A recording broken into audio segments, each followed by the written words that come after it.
Talk.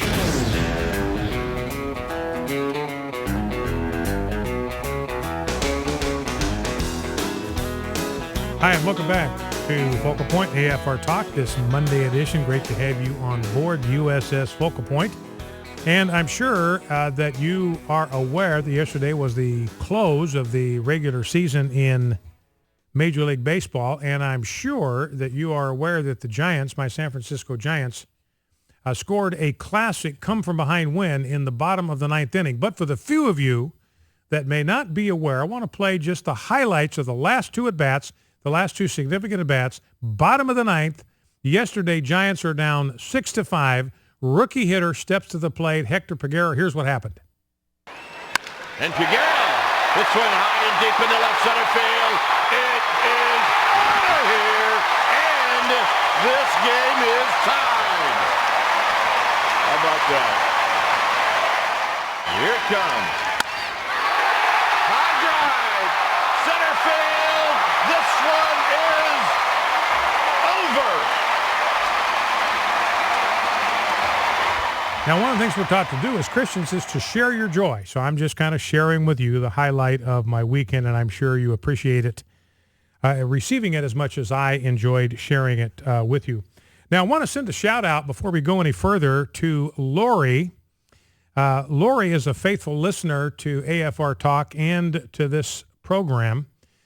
We received a note from Carol Swan on Friday. On April 13th, 1971, a very special baby girl was born into our family.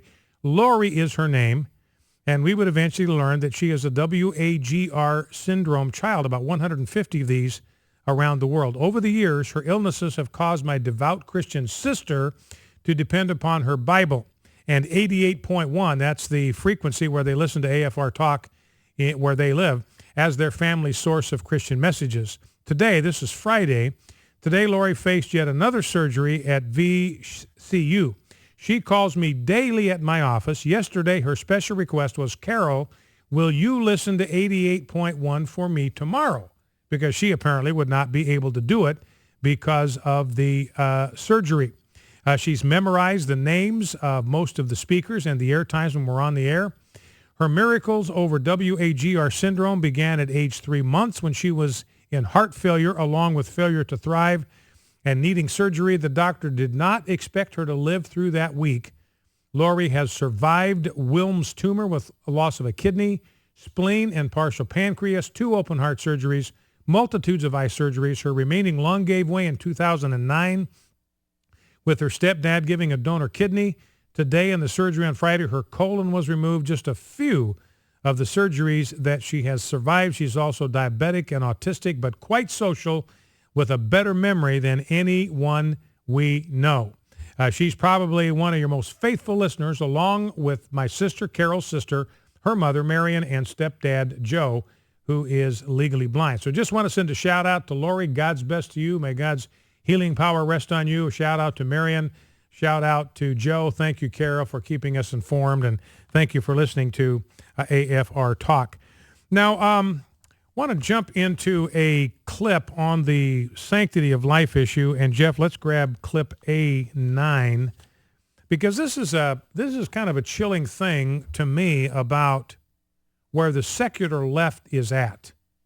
You know, we often make the observation here that the secular left are the folks that claim to be all about tolerance. They claim to be all about compassion. They claim to be all about diversity. They're the ones that claim to be open-minded.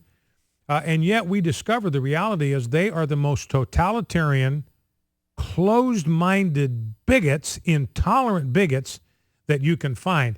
Now, here's just a brief soundbite. I had Jeff had to edit this because there's profanity in it.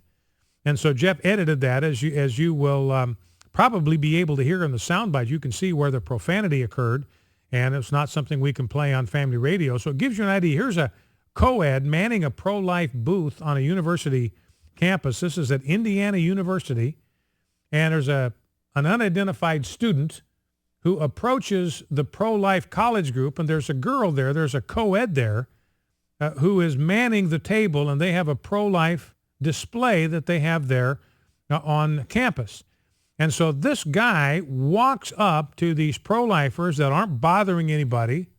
They're not in anybody's face. They're not hollering at anybody. They're not yelling at anybody. They're not being aggressive. They are simply declaring the truth about the sanctity of human life. And this student approaches their table very aggressively, and here's what he said. You're in conflict with the world that I want, which is a world where all of your churches burn and all of your trash is like impossible. Where does this ever say anything about our church? I don't give a about like what you're saying. Like it's clear enough what you're doing. We're a secular organization. I'm saying that I'm acknowledging that I'm in conflict with you, and that a lot of people are in conflict with you, and that if we're ever strong enough, we're going to stop you from doing this because this is you. So I want you to observe what he said there. This is someone who would classify himself as tolerant. He would say that you and I, we are the intolerant ones. Here's what he says to these pro-lifers that are simply minding their own business, defending the sanctity of human life in the public square. You are in conflict with the world that I want, which is a world where all your churches burn. So that's the world that I want to inhabit. I don't want to inhabit a world where we burn all of your churches to the ground. And then you remember what he said at the end, if we are ever strong enough, we are going to stop you, which is very revealing, by the way, because I think this is far more common than people recognize. What they lack right now to eliminate us from society is not the will. They lack only the power. And if secular fundamentalists ever get the power, they will eliminate us from public society. They will do to us what the Nazis did to the Jews in World War II. I'm not talking about the extermination camps. Don't misunderstand me. Although there wouldn't be anything eventually to stop them from going to those lengths. I'm talking about forcing them to wear some kind of identifying marker, holding them up in certain ghettos, not allowing them to hold positions, not allowing them to be engaged in business, not allowing them to engage in public policy, not allowing them to run for public office. You've already got that down in San Antonio. San Antonio has passed a city ordinance that prohibits Christians from even running for public office, prohibits them from serving on any city board or commission. So it's very, very revealing what he says here. We do not lack the will. We lack only the power to burn your churches to the ground and to stop every last little bitty thing that you are doing. Now, number to call if you want to join the program is 888-589-8840. And I want to read a couple of stories here and then be curious to see what you think about these. No, I'll say that. I will do that at the bottom of the hour because we're running a little bit short on time on this segment. And give you just an example of what I'm talking about, how the secular left, and particularly the homosexual agenda, represents a grave threat to religious liberty. This is a story out of Massachusetts. Bob Unruh, piece at WND.com. A video has been uncovered of Massachusetts officials promising to weed out foster parents with conservative values who would only tolerate a youth's gender confusion and not endorse it. This video was captured by Janet Aldrich of Cats of the Day Video News, and it was featured by political activist Amy Contrada, who's been a guest on this program. She researches family issues with the Massachusetts-based group Mass Resistance. And here's what Contrada said about the contents of this video. It is now official policy in Massachusetts, adults holding traditional values will no longer be allowed to adopt or be foster parents. Now, this is a video of a Boston Bar Association forum with the State Department of Children and Families and the State Agency on Homosexual Youth. So these are the people that are in charge. Department of Children and Families, they decide who goes into foster homes. They decide who gets to adopt. Amy Contrada goes on to say the DFC speakers confirmed that they are weeding out adoptive and foster parents who are not willing to wholly accept and support LGBT self-identification by a child in their care and they made it clear that passive acceptance is not enough. It's not enough for the foster parents or the adoptive parents to have a passive acceptance of their gender confusion. They have to enthusiastically and positively endorse it. And do not forget, even according to the American Psychiatric Association, transgenderism is a mental illness. It is a mental disorder. People who have that are mentally disturbed. They need help. They don't need to be celebrated. They don't need to be lionized. They need to get help. They've got some very, very self-destructive patterns of thinking going on. And any foster parent who is worthy of the name parent, any adoptive parent would want to help a child with that gender confusion, would want to try to get them the best help that they possibly could. But remember when the discussion was about whether gay parents would be allowed to adopt. Remember that? That's been a discussion, a heated discussion. Should homosexual couples be allowed to adopt? Now, for a host of reasons, I think the answer to that question is absolutely not. We know that children do best, the optimal nurturing environment for children is in a home where they are raised by a mother and a father who are married to each other. So if we care about kids, who are the most vulnerable members of our society, if we care about kids, and we will do everything in our power to see that they are raised by a mom and a dad who are married to each other. So I think no to gay adoption.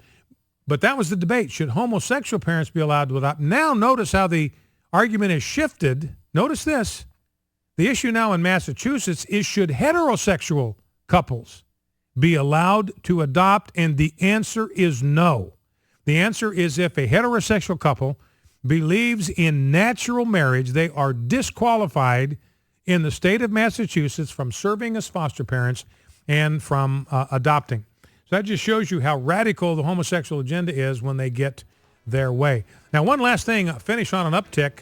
And this, I believe, is the way forward, ladies and gentlemen. I believe this is huge. This is a school board in a rural community in Kansas. This is ISD number 480 school board, and they are defying the Supreme Court. They have made a policy to allow student-led prayer at all school activities, even broadcasting them on the school's public address system. Started as an impromptu suggestion at a Monday board meeting. It was quickly presented as a motion, immediately seconded, discussed, and unanimously approved, according to the newspaper The Leader and Times. Now, this is how we break the back of this judicial tyranny. You simply refuse to do what the Supreme Court said. You see, I can read the Constitution just like you. It doesn't prohibit prayer anywhere in there. Leanne Williamson of Christian World Missions. In the sleepy little farm